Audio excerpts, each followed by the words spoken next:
मुलींना भेटण्याची त्यांची शेवटची इच्छा, पण ती अपूर्ण राहिली. पित्यावर अंत्यसंस्कार होत होते आणि मुली व्हिडिओ कॉलवर पाहत होत्या.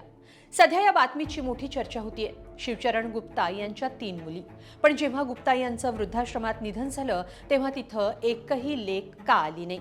मुलींनी अंत्यविधीसाठी ऑनलाईन 5,100 रुपये का पाठवले? वृद्धाश्रमाचं काय म्हणणं आहे? व्हिडिओ कॉलवर अंत्यविधीसाठी हजर असलेल्या मुली आणि निधनानंतर एका बापाची चर्चा का होतीये?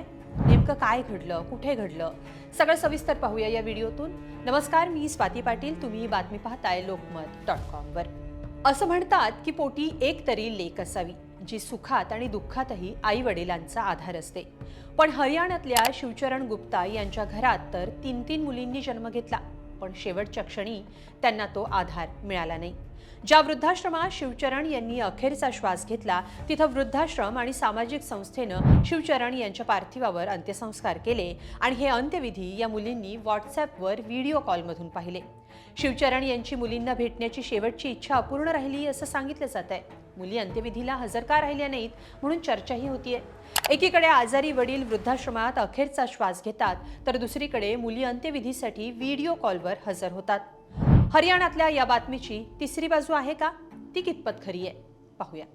शिवचरण रतन गुप्ता मुंबईतले प्रसिद्ध कपडे व्यापारी. पत्नीचं नाव मीना. या दोघांना 3 मुली, अनिता, निशा आणि प्रिया. मुलगा नसला तरी लेकींना काही कमी पडू द्यायचं नाही म्हणून या दोघांनी आयुष्यभर मेहनत घेतली. 3 मुलींना चांगलं शिक्षण दिलं. 2 मुली तर सरकारी शाळेत शिक्षिका आहेत. वेळेनुसार 3 मुलींचं लग्न लावून देत गुप्ता यांनी त्यांची सगळी कर्तव्य पूर्ण केली. आयुष्याच्या उत्तरार्धात मात्र त्यांना कुणाचाच आधार मिळाला नाही. 3 वर्षांपूर्वी हे दोघं पती-पत्नी सोनीपत इथल्या वृद्धाश्रमात राहायला आले. 1.5 वर्षांपूर्वी शिवचरण यांची पत्नी मीना हे जग सोडून गेल्या. सध्या शिवचरण एकटेच सोनीपत इथल्या वृद्धाश्रमात राहत होते. शिवचरण हे गंभीर आजारानं त्रस्त होते. आजाराशी झुंज देत त्यांनी अखेरचा श्वास घेतला. पण शेवटच्या क्षणी मुली नक्कीच आपल्याला भेटायला येतील अशी त्यांना आशा होती. पण ती इच्छा अपूर्णच राहिली आणि मुलींना न पाहताच त्यांनी अखेरचा श्वास घेतला. सोशल मीडियावर लोकांनी या बातमीवरून चीड व्यक्त करत संतप्त प्रतिक्रिया दिल्यात. मिळालेल्या माहितीनुसार गुप्ता यांची थोरली कन्या अनिता नेपाळला राहते. ती तिथं शिक्षिका आहे. त्यांची दुसरी मुलगी निशा उत्तर प्रदेशच्या आझमगडमध्ये राहते, तर धाकटी मुलगी प्रिया मुंबईला राहते.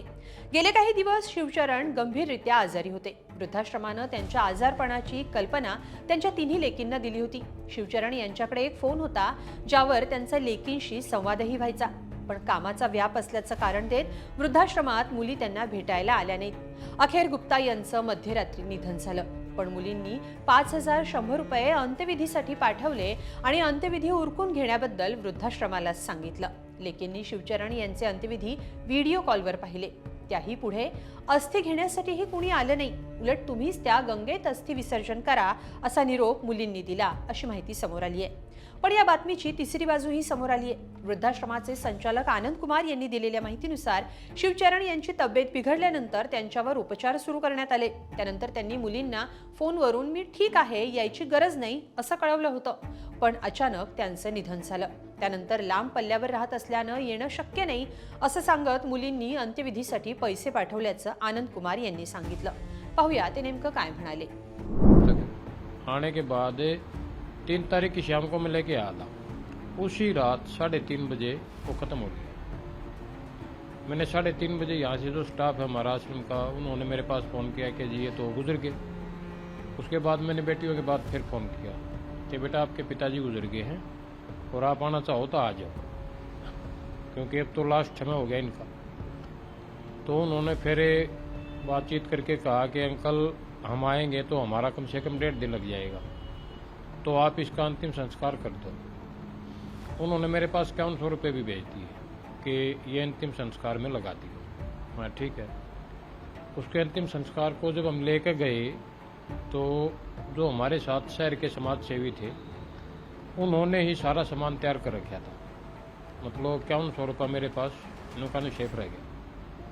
तो मैंने सोचा 5100 रुपये जो उन्होंने दिया था ये तो अंतिम संस्कार के लिए दिया था, और अंतिम संस्कार में जो हमारे शहर के समाज सेवी हैं, जो हमारे मित्र हैं, उन्होंने सारा बंदोबस्त कर दिया.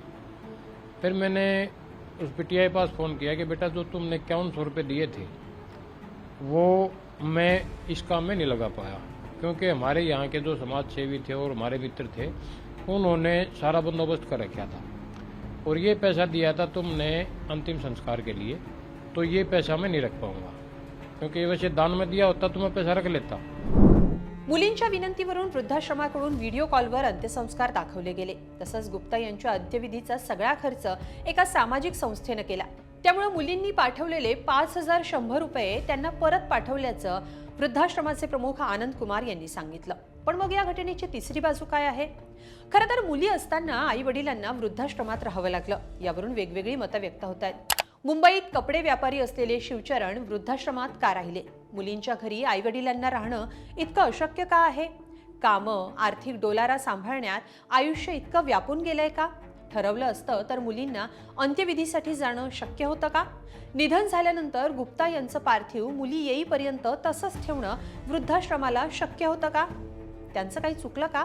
अनेक प्रश्न आहेत, प्रत्येकाची एक बाजू आहे।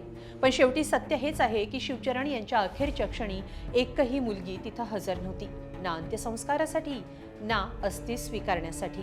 शिवचरण यांची शेवटची भेटही मुलींसोबत झाली नाही, हेही दुर्दैवच म्हणावं लागेल। या सगळ्याबद्दल तुम्हाला काय वाटतं? कमेंटमध्ये नक्की लिहा आणि lokmat.com ला सबस्क्राईब करा। धन्यवाद।